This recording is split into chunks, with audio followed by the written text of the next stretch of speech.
Kapag bumabalik na siya sa buhay mo, huwag mo na siyang pakawalan. Pero konting ingat lang at baka lalong lumayo sa'yo ang minamahal mo. Ako nga pala si Lemuel, 43 years old, at aminadong laging nakikinig. Hindi talaga ako mahilig manood ng TV, kaya tanging pakikinig lang ng radyo ang libangan ko. Mas gusto ko pang makinig ng mga drama sa radyo kesa manood ng mga teleserye. At para sa akin, ang the best pagdating dito. Magaganda ang mga kwento at sigurado kaming maraming matututunan sa mga ito. Kaya naman naisip kong, ano kaya kung ibahagi ko naman ang sarili kong kwento? Huwag kayong mag-alala. Hindi naman gaanong kabigatan sa puso ang mapapakinggan ninyo. Gusto ka namang mag-enjoy ang mga kapwa listeners ko at sana ay magustuhan ninyo ito.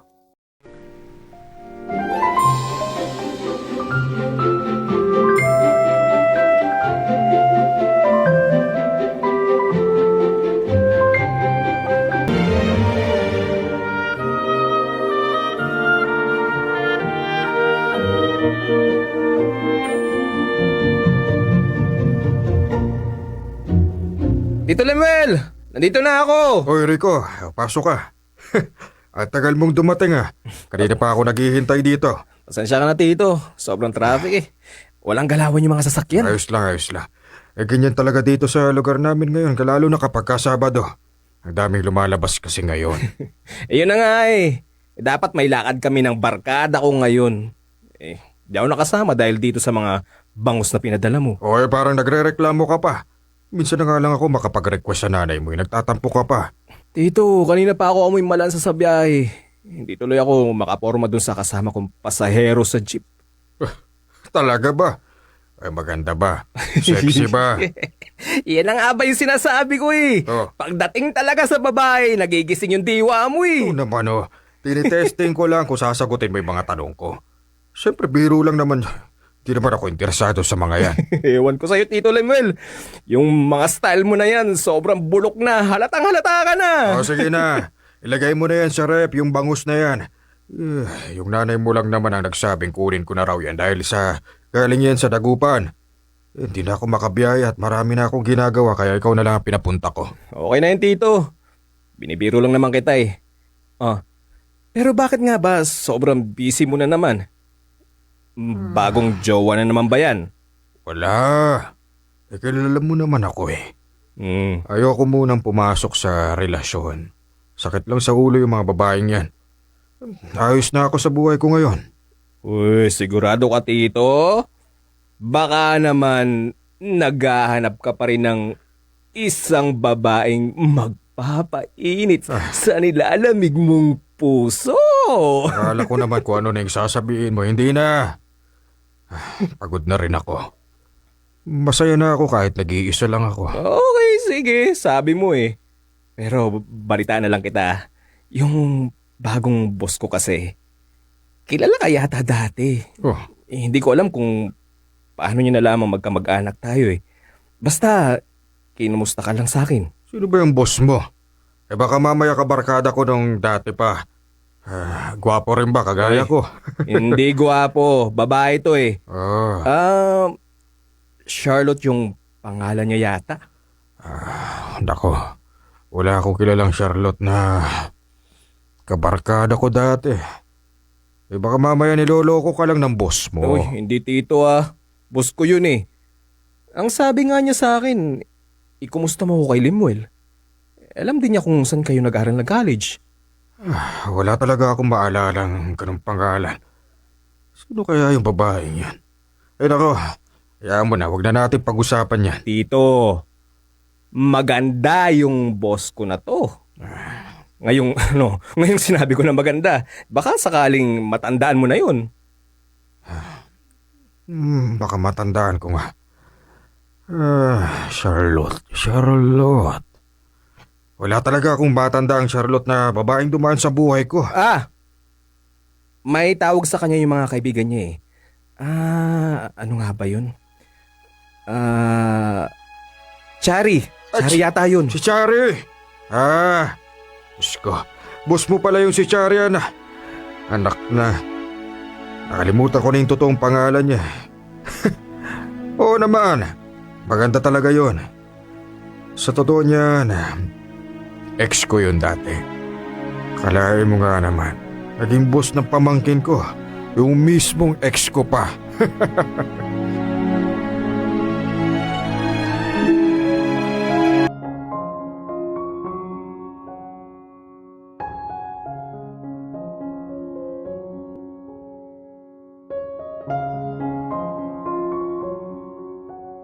Alam kong parang tanga lang ako dahil nakalimutan ko yung totoong pangalan ng ex ko.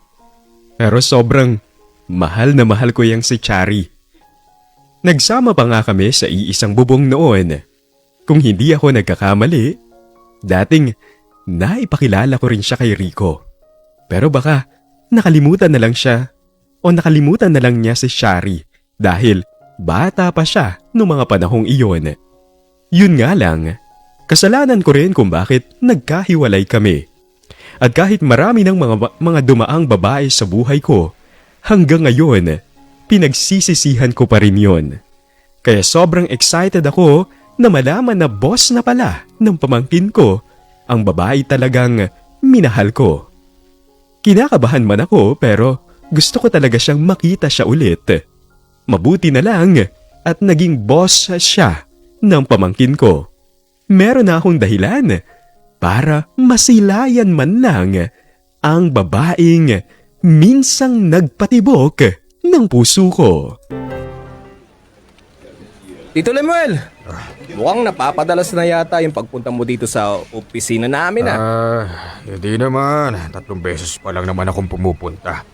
Kumusta lang naman kita, ayaw mo ba?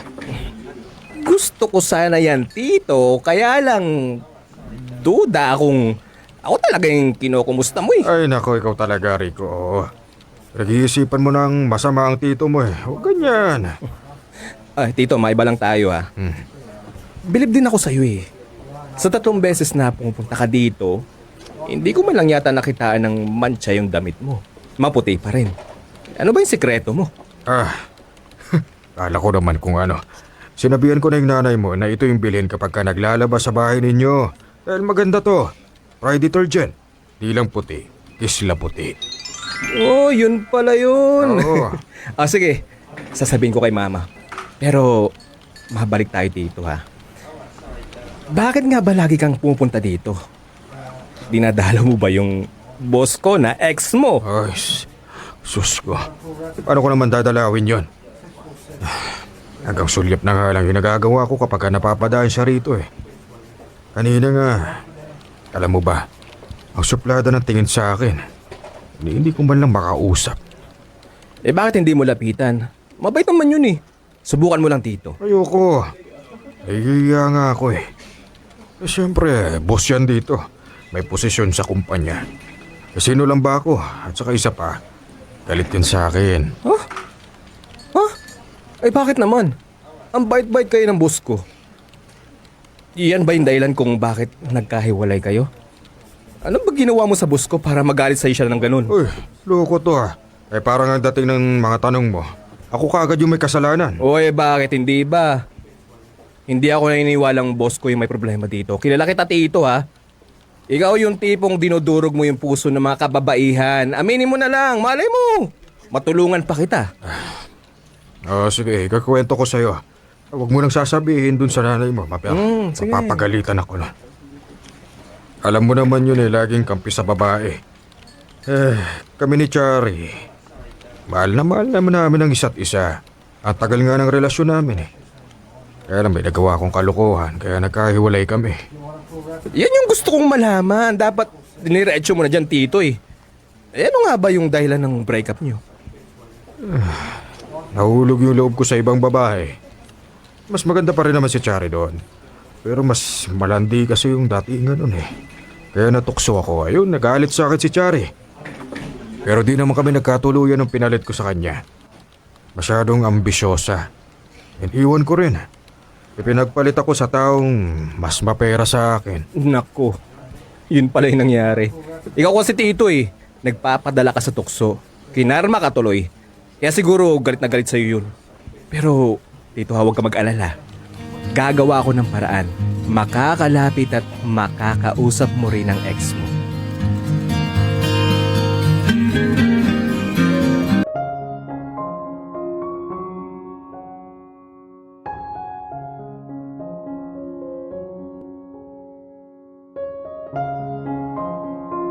Mabuti na lang talaga at parang magkabarkada lang kami ng pamangkin ko. Kung hindi, baka wala na talagang paraan para makalapit ako at magkausap kami ni Chari. Naiintindihan ko naman kung hanggang ngayon meron pa rin siyang nararamdamang sama ng loob sa akin.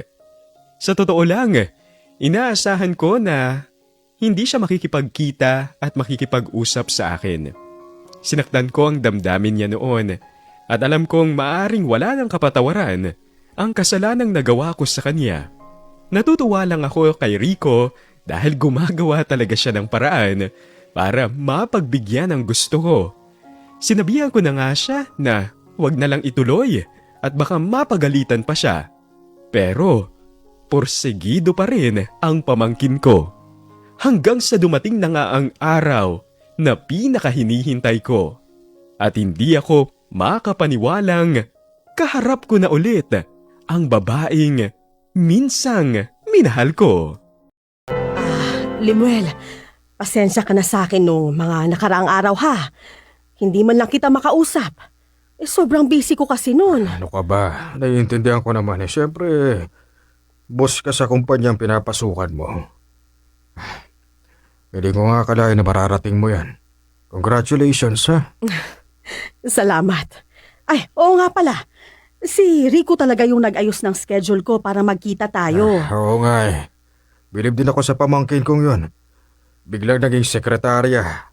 Mapagbigyan lang yung hiling ng tito niya. Ikaw talaga. Inistorbo mo pa si Rico.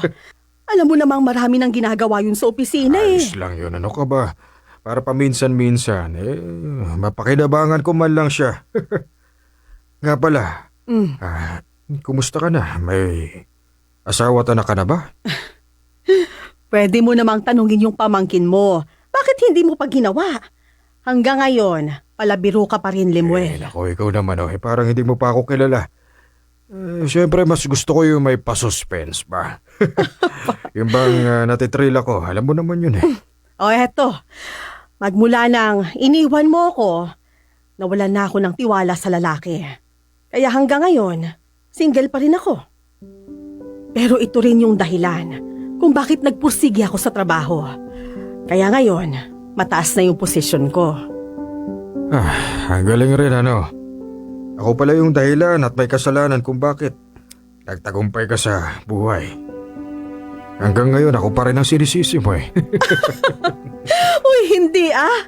Wala naman akong sinasabing ganyan.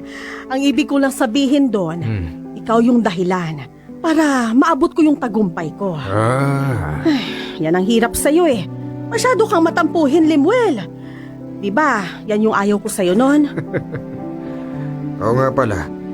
Masyado mong pinapaalala yung nakaraan. Pero huwag kang mag-alala. Pinipilit ko nang alisin yun sa sistema ko. Abay, mabuti naman kung ganun. Eh ikaw, kumusta ka na ba, Limuel? Baka naman, ikaw na yung may asawa at anak dyan. Ay nako. Sana nga. Kaya lang wala pa. Ikaw yung hinihintay ko eh. Ano yon? Sorry, hindi ko masyadong narinig, Limuel. Wala. Ang sabi ko lang, hindi ko na nga hinihintay yung mga bagay na yan. Hindi ko na iniisip. Alam mo na, tingin ko kasi masyado na akong matanda para sa mga ganyan. Ako rin naman eh. Pero teka, ano nang nangyari sa inyo ni Monique? Yung babaeng ipinalit mo sa akin. Ay nako, buhay pa ba yun? Nako, hindi ko na alam. Wala na akong balita sa kanya. At saka matagal na rin kaming wala noon. Ay nako, napakahabang kwento. Huwag na lang natin pag-usapan.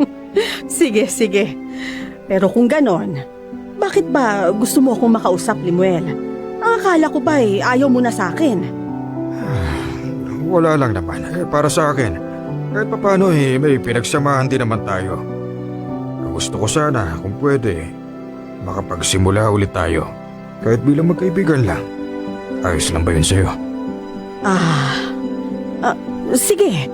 Okay lang naman, pero... sige, walang problema sa akin. Ayun. Mabuti naman. Ang akala ko kasi tatanggihan mo ako. Salamat, Chari, ha? Walang anuman yun. Matagal na rin namang tapos yung nangyari sa ating dalawa. Ayoko namang magpakulong sa nararamdaman kong galit sa'yo. Basta gusto ko lang na maging malinaw sa ating dalawa na hinding-hindi na ako makikipagbalikan sa'yo.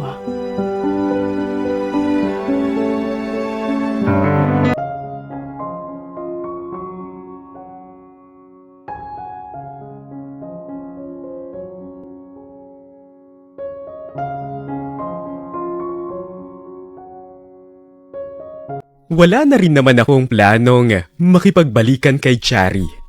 Masaya na akong makita at makausap ko siya ulit. Pero sa kung anumang dahilan, nasaktan pa rin ako sa mga sinabi niya. Ayoko namang maging hipokrito, pero nandyan pa rin yung mga pag-asang bumalik ulit ang nararamdaman namin para sa isa't isa.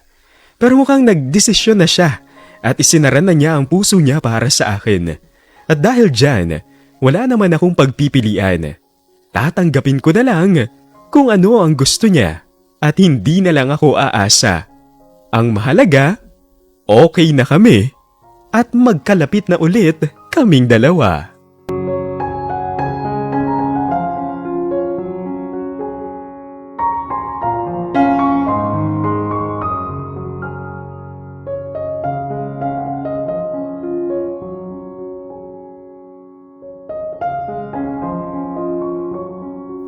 Magmula nang magkausap kami ni Chari, napapadalas din ang pagkikita at pag-uusap naming dalawa.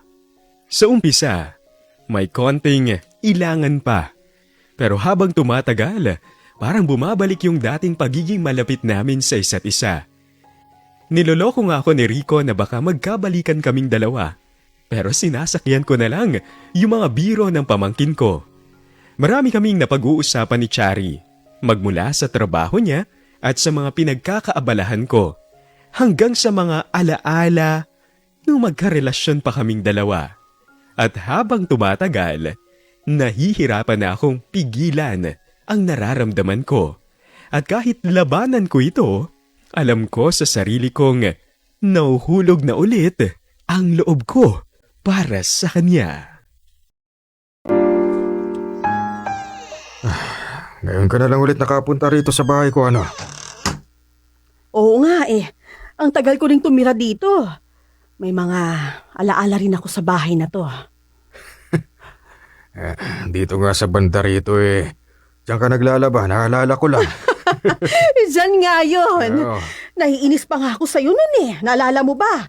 Ang dami ko nang nilalabhan. Tapos, ihahabol mo pa yung marurumi mong mga damit. Ay, nako. Ay, nako, alam mo naman na ganyan ako maglambing sa'yo Kahit na, nakakainis pa rin yun, Limuel. Nakakapagod kayang maglaba. Hayaan mo na. At kapag naman nagluluto ka dito, madami mong sinasabi. Ay, nako, pinapagalitan mo pa ako. Abay, siyempre naman.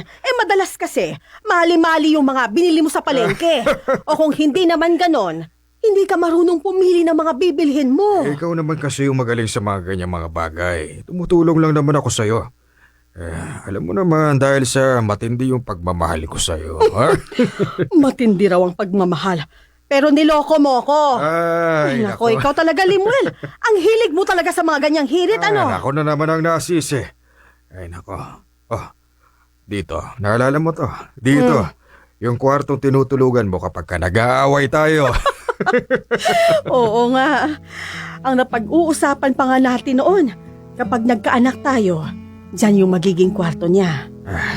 Kaya lang, wala Hindi rin natuloy. Hindi rin tayo nagkaanak, Limuel. Ako pa rin ba yung sinisisi mo? Sorry na. Alam kong ako naman talaga yung may kasalanan kung bakit tayo naghiwalay. Sorry. Pasensya ka na ha. Naaalala ko lang yung mga malulungkot na bagay sa bahay na to. Ay, pasensya ka na sa akin, Limuel. Ano ko ba? Ayos lang yun. Naiintindihan ko naman. Dito. Tara, pasok tayo. Ito nga pala yung kwarto ko. At dati, ito yung kwarto nating dalawa. Napansin ko, hanggang ngayon, nandito pa rin yung una ng ginagamit ko. Oo, hindi ko na tinatanggal yan. Alam mo naman, espesyal para sa akin yung una na yan. Pero bakit, Limuel? Matagal na tayong hiwalay. Sa totoo lang, naamoy-amoy ko pa rin yung una na yan eh. Gusto ko pa rin maramdaman yung presensya mo. Nagbabakasakali ako na babalik ka rin sa buhay ko. Limuel, wag. Hindi na talaga pwede. Pwede yan. Bakit naman hindi? Nararamdaman natin to. Kaya huwag na natin pigilan. Matagal na rin tayong nagkalayo. Kaya mas magandang balikan natin yung mga alaala natin sa kwartong to.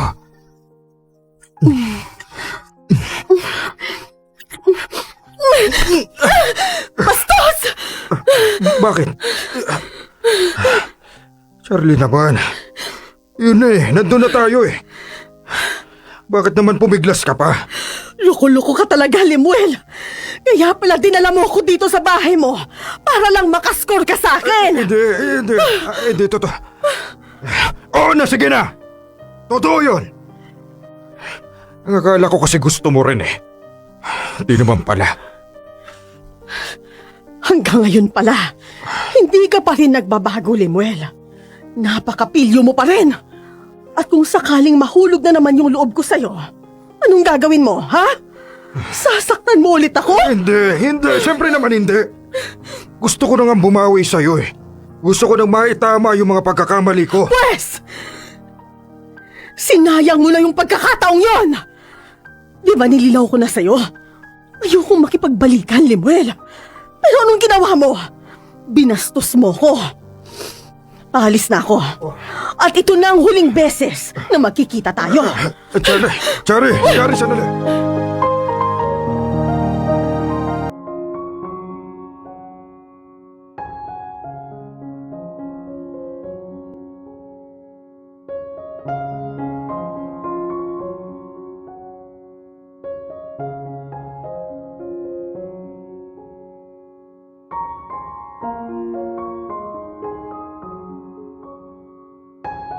Napasobra yata ako sa ginawa ko kay Chari.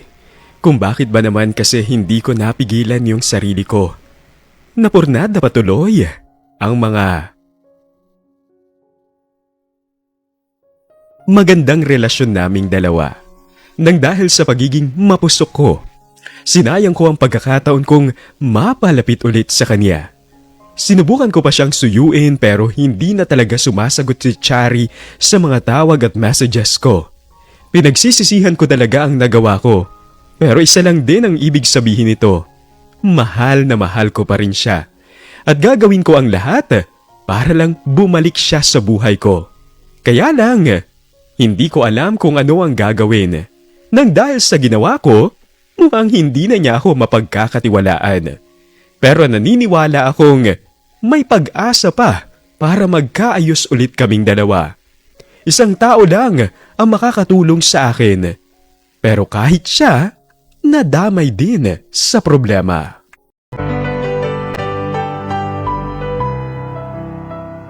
Ito Lemuel naman.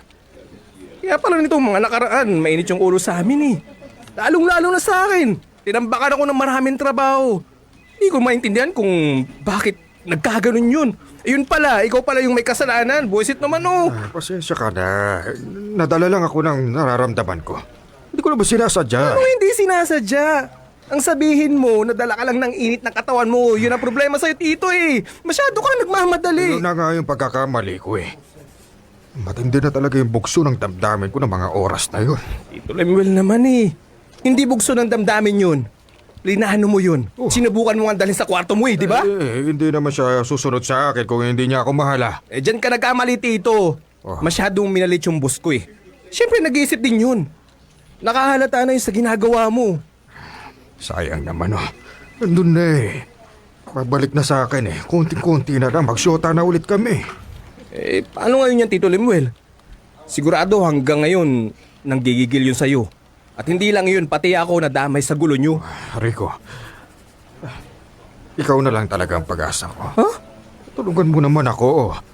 Alam mo naman na mahal ko yung boss mo. Ito naman Tutulungan kita. Napahamak na nga ako dahil sa ginawa mo tapos tutulong pa ako sa'yo. Sige na, pagbigyan mo na ako. Pangako ko sa'yo, kapag natulungan mo ko, hindi na ulit mangyayari ito. Alam mo, Tito, kung ako sa'yo, isuko mo lang to. Total, ayaw naman talaga niya sa'yo Huwag mo nang pahirapan yung sarili mo. Sandali, hindi ako naniniwala dyan. Alam ko sa sarili ko, nararamdaman ko sa puso ko. Mahal niya pa rin ako. Ewan ko sa'yo, Tito. Mukhang malabo ka na talaga. Hindi, kaya pa yan. Alam kong may magagawa akong paraan para bumalik siya sa akin. Ang kailangan mo lang naman gawin, tulungan mo ako. Sige na, Rico, parang awa mo na. Pero paano ko nga gagawin yung Tito? Siguradong mainit na yung dugo nun sa akin. Ayun na nga Inumpisa na ako sa mga trabaho. Lambingin mo lang. At saka isa ka sa mga hinahangaan niya sa trabaho Kaya siguradong makukuha mo kaagad yung loob niya. Yun na. Sige, Tito. Titingnan ko kung anong magagawa ko Susubukan kong kumbinsin si boss na huwag na magalit sa'yo. Yan. Yan ang gusto kong marinig sa'yo. Sabi ko na nga ba Hindi mo rin ako matitis, Salamat ka, Tito. At malakas ka sa akin. Ah. Maniningil talaga ako sa'yo dito. Oo naman. Walang problema. Kahit na anong hilingin mo, ibibigay ko. Pagkabalikan lang kami ni Chari. Yan ka na naman, Tito Masyado ka na namang umaasa Ang isipin muna natin ngayon, paano mawawala yung galit niya sa'yo. Huwag mo munang isipin yung pakikipagbalikan. Mahirap yan Baka mapahamak pa tayo dyan.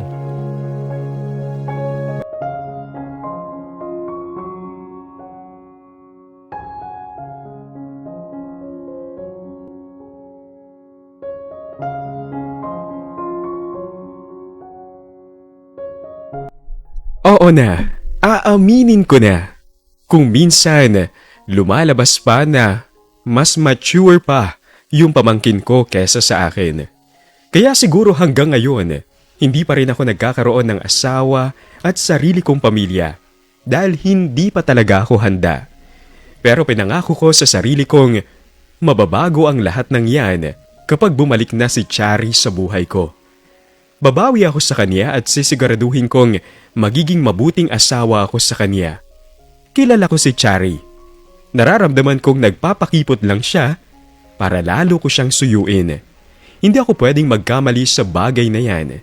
Pero aaminin kong nawawala na rin ako ng pag-asa dahil sa tuwing kinakamusta ko kay Rico, sa kung ano ang nangyayari, ang sinasabi niya lang sa akin, mukhang negative na raw ang boss niyang makipag-usap sa akin. Dumating na sa puntong nalungkot na talaga ako at pinili ko ng sumuko. Hanggang sa nagulat na lang ako noong minsang biglang nag-message sa akin ang pamangkin ko at pumapayag na raw si Chari na makipagkita na sa akin. Salamat, Chari Pinagbigyan mo yung request ko sa'yo. Nakipagkita ka rin sa akin. Magpasalamat ka kay Rico. Kung hindi dahil sa pamangkin mo, hindi talaga ako makikipagkita sa'yo. Oo, alam ko naman yun. Alam mo, yung pamangkin kong yun.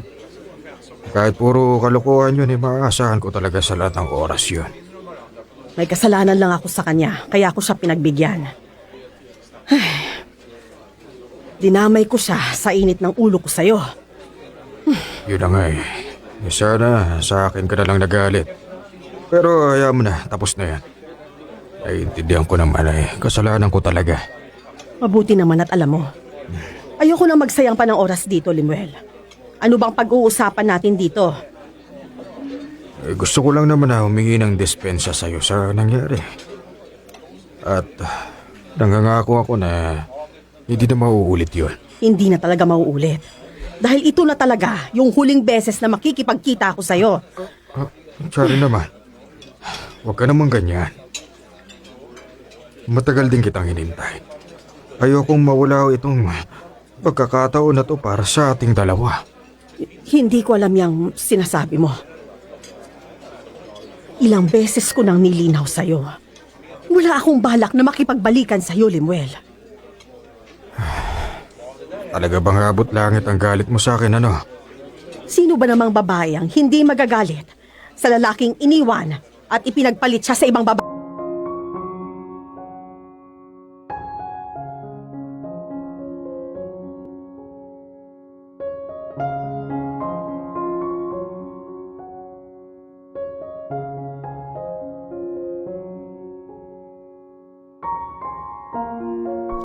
At hindi nga ako nagkamali. Kinabukasan lang, nakipagbalikan na si Charis sa akin.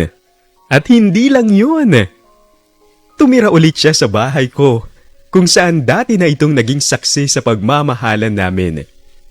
Sinasabi ko na nga ba tama ako Nagpapakipot lang talaga sa akin ang babaeng minamahal ko. Kunyari pang nagtatampo, para lang matesting kung gagawin ko ang lahat para suyuin siya. Ang mga babae talaga. Pero hindi na yun mahalaga. Basta ako, masaya lang ako dahil pakiramdam ko, kumpleto na ulit ako. Ang totoo nga niyan, may balak na kaming magpakasal. Hindi na namin sasayangin pa ni Chari ang panibagong pagkakataon para sa aming dalawa. Hanggang dito na lang muna at maraming salamat sa pagkakataong maibahagi ko sa inyo ang kwento ng babaeng pakakasalan ko. Nagmamahal, Limuel.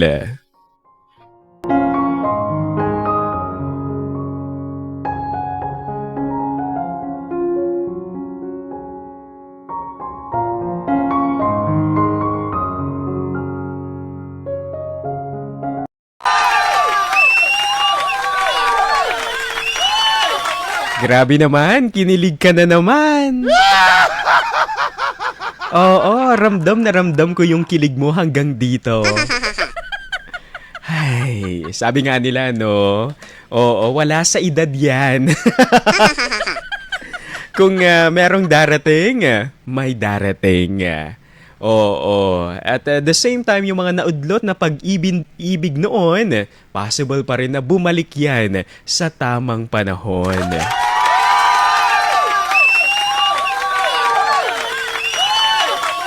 Sa kwento po ni Idol Limuel at ni Idol Chari, nako, may mga pag-ibig talagang bumabalik. Pero hindi ibig sabihin nun ay pareho pa rin ang paraan ng pagmamahal na dapat ibigay. Si Limuel, malinaw na mahal niya pa rin si Chari. Pero ang problema, minahal niya agad nang walang pakikinig. Gusto niyang bumawi pero minadali, di ba? Gusto niyang patunayan pero hindi niya inuna ang respeto at hangganan. Sa pag-ibig kasi mga idol, hindi sapat ang nararamdaman ko. Mas mahalaga ang handa ba akong maghintay at umintindi? Parang ganon. Si Chari naman kasi malinaw ang sugat. Kahit may pagmamahal pa, may takot na bumabalik idol.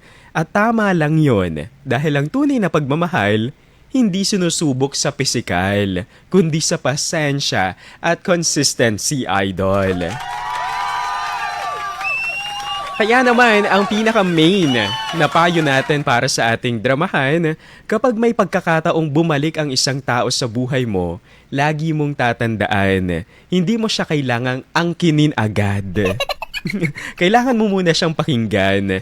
Ang pag-ibig na minadali kasi idol, kadalasan nauuwi ulit sa paalam. At minsan, oo, may second chance. Pero hindi ito reward, kundi ito ay isang responsibilidad. Hindi porket gwapo siya, maganda siya, talagang makikipagbalikan ka na kaagad. Kailangan ma-earn pa rin yung trust, di ba? At lalong-lalo na, masabi mo na talagang tapat siya sa pagmamahal niya sa'yo, idol. Bago ka magsabi ng, it's a yes! Kasi minsan, may mga tao na bumabalik sa atin at sinasabi nilang nagbago na sila, pero hindi naman pala. Diba? Kaya dapat busisiin mo munang mabuti kung talaga nga ba siyang nagbago, idol. We all deserve second chance. Someone deserves a second chance din, idol. Pero, ibinibigay lamang ito sa taong talagang nagbago. At kapag dumating tayo sa punto na merong nagpaparamdam, may bumabalik. Nako, wag ka kaagad marupok. May iba kasi. Oo, dahil, ay, naku, bumalik siya. At gwapo pa rin siya hanggang ngayon. Magpapaka marupok ka na at babalik ka na kaagad. Pakipot-kipot man minsan. Kasi minsan, akala nila, oo, patay na patay pa pala sa akin ito. Kaya, dumadating sa punto na wala nang excitement. At lalong-lalo na, parang, antag dito, nakakawala ng thrill, di ba? Minsan ganyan sa mga kalalakihan, nawawala yung thrill at nagsasawa agad sila dahil nga naman easy to get ka. Sakit na. Sakit marinig, pero totoo yun, idol. Nakakawala ng challenge, di ba? At the same time, hindi nasusubok talaga yung pagmamahal sa'yo ng isang lalaki o ng isang tao, idol, kapag nag-oo ka kaagad. At hindi mo mapapatunayan na talagang sincere ang tao na yon na gustong makipagbalikan sa'yo kapag biglaan kang nagsasabi ng yes. Kailangan busisiin mo muna once again, sabi ko nga. At the same time, dapat nandoon talaga yung nararamdaman mo na mahal mo siya at nararamdaman mo rin na mahal ka rin niya.